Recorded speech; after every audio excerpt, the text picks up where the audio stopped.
সকল আবৃত্তিপ্রেমী মানুষকে জানাই আমার আন্তরিক শুভেচ্ছা। আমি সিমি, আর তোমরা দেখছো আবৃত্তি কথা। আজ 25শে বৈশাখ, বিশ্বকবি রবীন্দ্রনাথ ঠাকুরের জন্মদিন। তাঁর অমর সৃষ্টি আজও আমাদের ভাবায়, পথ দেখায়। তাঁরই রচিত একটি অর্থবহ কবিতা কৃপণ। মানুষের লোভ, সংকীর্ণতা ও আত্ম উপলব্ধির এক গভীর বার্তা লুকিয়ে আছে এই কবিতায়। আজ আমি শ্রদ্ধার সঙ্গে আবৃত্তি করতে চলেছি কবিগুরু রবীন্দ্রনাথ ঠাকুরের লেখা গীতাঞ্জলির অন্তর্গত কৃপণ। আমি ভিক্ষা করে ফিরিতেছিলেম গ্রামের পথে পথে।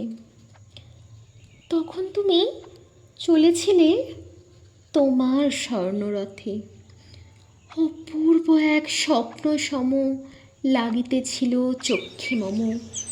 কি বিচিত্র শোভা তোমার, কি বিচিত্র সাজ। আমি মনে ভাবিতেছিলেম, এ কোন মহারাজ? আজই শুভক্ষণে রাত পোহালো। ভেবেছিলেম তবে আজ আমারে দাঁড়ে দাঁড়িয়ে ফিরিতে নাহি হবে। বাহির হতে নাহি হতে কাহার দেখা পেলাম পথে।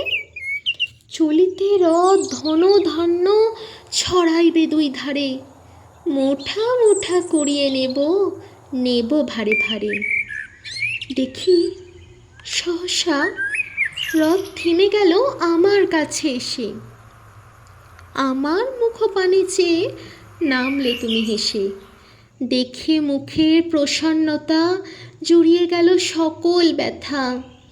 হেনকালে কিসের লাগি তুমি অকস্মাৎ আমায় কিছু দাও গো বলে বাড়িয়ে দিলে হাত।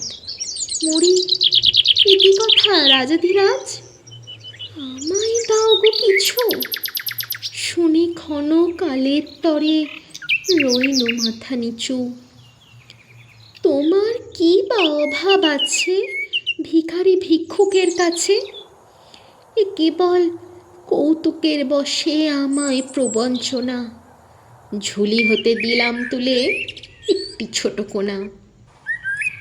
যবে পাত্রখানি ঘরে এনে উজাড় করি, এ কি ভিক্ষা মাঝে একটি ছোট সোনার কোনা দেখি।